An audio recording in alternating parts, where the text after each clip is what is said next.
Olá pessoal, tudo bem? Espero que todos estejam bem.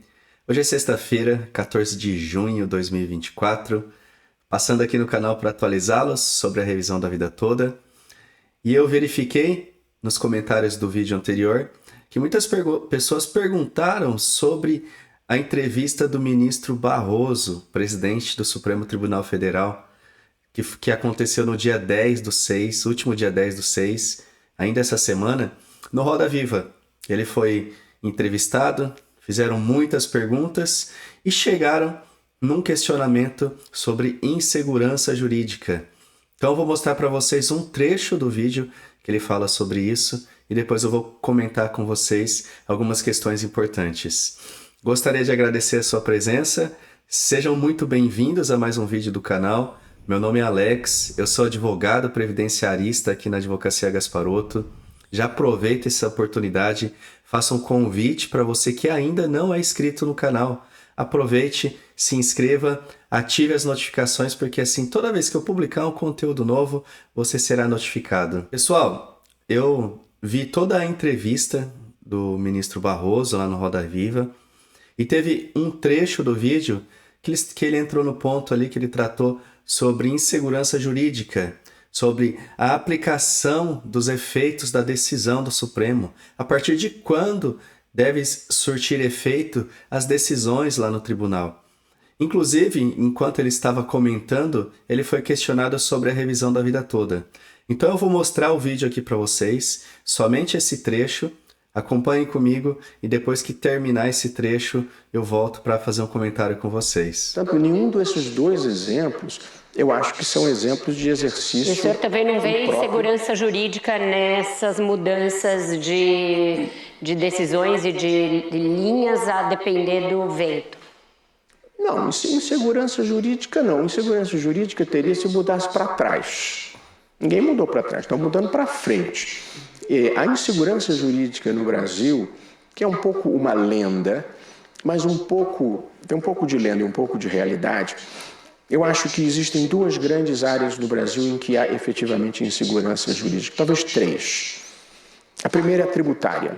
Nós temos uma litigância tributária no Brasil. Ele vai trazer aqui três áreas que ele entende que existem muita insegurança jurídica. Não está relacionado à revisão da vida toda, mas vai entrar nessa questão já já. Aguardem e acompanhem aí com paciência. Superior do que existe em qualquer lugar do mundo. Eu mesmo tenho um grupo de estudos no Supremo para entender a litigância contra o poder público no Brasil. Em nenhum país do mundo você gasta 70 bilhões de reais por ano pagando precatório, que são as dívidas da Fazenda Pública. Então, em matéria tributária, existe uma insegurança. Eu espero que a reforma tributária possa ajudar a melhorar isso. Eu acho que em matéria trabalhista nós temos insegurança pelo volume da litigiosidade trabalhista no Brasil. E o que faz com que, muitas vezes, o empresário só saiba do custo da relação de trabalho depois que ela termina. E eu lido com empresários, assim como lido com procuradores do trabalho e com juízes do trabalho, mas muitos empresários, mesmo quando viajam, dizem: eu não invisto no Brasil porque eu tenho medo do passivo trabalhista. Eu já ouvi isso mais de uma vez e, portanto, também estou preocupado e tentando equacionar essa questão e talvez consiga uma solução razoável. E a terceira área é a área de saúde. Nós temos uma excessiva litigiosidade da saúde no Brasil, tanto da saúde pública, em busca de medicamentos e procedimentos, quanto em relação à saúde privada, em relação às seguradoras, aos planos de saúde. Portanto, eu não gosto de tapar o sol com a peneira. Existem áreas ainda no Brasil de insegurança jurídica. Mas não é o padrão geral do país. No geral, isso não acontece. E agora, mudou a jurisprudência sobre o foro privilegiado daqui para frente, não estamos pegando ninguém para trás. Presta atenção. Mas a anulação das delações, das leniências, tudo isso pega para trás. Presta atenção. Revisão da vida toda. Revisão da vida toda, que já tinha maioria formada a favor dos aposentados e 2 anos depois mudou a composição do Supremo e mudou também o entendimento, dando ganho de causa ao governo. Isso não gera uma sensação de insegurança jurídica? Olha, eu diria que isso foi um pouco um acidente de composição. O que aconteceu? O Supremo tomou uma decisão, num determinado sentido, apertado, por 6-5. E aí o ministro Ricardo Lewandowski, hoje ministro da Justiça, se aposentou entrou o ministro Cristiano Zanin. Quando chegou os embargos de declaração, o recurso contra a decisão anterior, o ministro Zanin tinha, de fato, uma posição diversa da do ministro Lewandowski, que votou nesse sentido.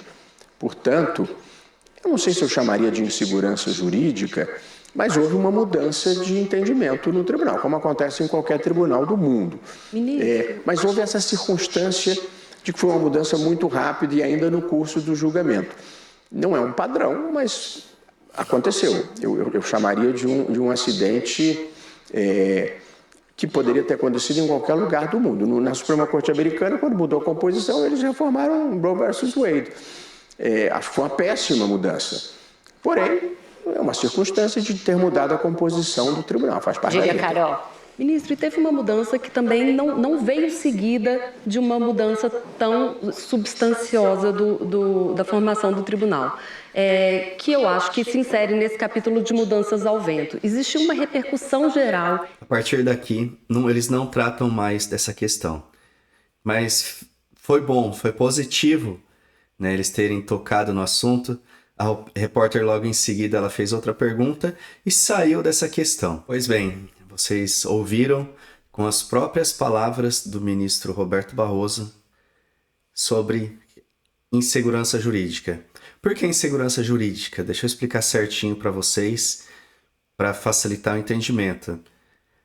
Na questão de ordem, nos embargos de declaração que foram protocolados pela IEPREV, eles fazem o pedido de que sejam garantidos os direitos dos aposentados de quem já entrou com a ação, antes da publicação do acórdão lá nas ADIs. Nesse sentido, por que vem a questão de insegurança jurídica? Toda vez que o Supremo julga uma questão, julga um processo, a decisão do Supremo, ela tem validade, ela tem efeito a partir da publicação do acórdão para frente. Então, nessa oposição de embargos da IEPREV, eles destacaram de que o direito dos aposentados que já entraram com ação antes do julgamento das ADIs deve ser preservado. E eles trazem essa questão. Se esse direito não for preservado, traz uma enorme insegurança jurídica para o país, porque existem precedentes do STF, ou seja, já existem julgados do STF nesse sentido, de que sempre que houve um julgamento, a decisão ela teve efeito, ela começou a surtir efeito dali para frente. E, como vocês acabaram de ouvir, da própria boca do ministro Barroso, presidente do Supremo Tribunal Federal, de que não existe insegurança jurídica no país, no Supremo. Por quê? Porque as decisões é daqui para frente, não pega os casos passados. Vocês ouviram da própria boca do ministro falando isso. Então, o que nós podemos afirmar com isso? De que o direito dos aposentados que já entraram com a ação está resguardado. Então, se você já entrou com a ação da revisão da vida toda, o processo está suspenso, o seu direito está garantido. Salvo, como eu já comentei no vídeo anterior, salvo se isso já foi questionado na oposição de embargos pela IEPREV. Garantir o direito. Então, a partir de quando vai surtir efeito aquela decisão das ADIs? Os ministros, quando forem votar os embargos de declaração, eles podem levantar essa questão a partir de quando começa a surtir efeito a decisão. E para mudar esse entendimento, que é o entendimento majoritário do Supremo, com base nos seus julgamentos que tem acontecido até a presente data, de que a decisão tem que valer daqui para frente, para mudar esse entendimento é necessário que tenha votos de 2/3 dos ministros do STF. São 11 ministros, 8 ministros têm que votar nesse sentido. Não, a decisão das ADIs, ela também deve alcançar os casos anteriores, ela deve retroagir. Nós chamamos isso de efeito ex tunc, daqui para trás. Então, nós temos uma grande chance de que você, aposentado que já entrou com a revisão da vida toda, tenha o seu direito resguardado. Salvo a exceção que eu mencionei para vocês, que se para os ministros mudarem o seu entendimento, tem que alcançar ali 8 votos. Eu acho muito difícil isso acontecer, né? São probabilidades. Probabilidade, né, analisando os fatos. Isso é muito difícil de acontecer. Mas, na prática, a gente tem que aguardar mesmo o julgamento e ver ali o que vai ser decidido pelos ministros. Então, gente, eu vejo muitas pessoas comentando nos vídeos, essa revisão da vida toda já morreu, vocês ficam trazendo ilusão para os aposentados. Pelo contrário, se existem situações, analisando os fatos, como acabei de mostrar para vocês, com base nos precedentes do STF, nos julgados do STF, que tem sido assim até hoje, existe uma chance real dos aposentados que já entraram com a ação ter o seu direito resguardado. Mas a gente precisa agora aguardar o julgamento dos embargos.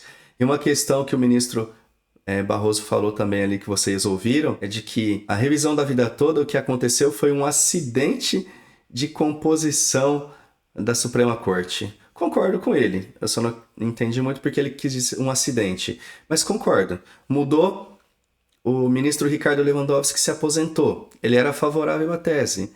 Posteriormente entrou o Cristiano Zanin, tinha um entendimento diverso, voltou ao contrário. Só que o que prejudicou mais a revisão da vida toda foi que eles trouxeram essa questão do recurso extraordinário dentro das ADIs. Julgaram um processo dentro do outro, violando ali alguns princípios processuais. Já conversamos sobre isso no vídeo anterior. Mas enfim, o que eu quero destacar aqui para vocês. Mantenham a esperança, porque você que já entrou com ação judicial, tá? Entrou com seu processo judicial, aguarde que podemos ter uma boa notícia para os aposentados e terão os seus direitos resguardados. Vamos continuar acreditando e, acima de tudo, com fé em Deus e em oração, que tudo vai dar certo. Certo, gente? Muito obrigado pela presença de todos vocês. Próxima semana eu volto com novos vídeos respondendo a perguntas dos inscritos do canal. Já aproveito, faço um convite para você, utilize os comentários, deixe a sua dúvida, a sua sugestão e eu vou separar aqui algumas perguntas para responder no próximo vídeo. Até a próxima!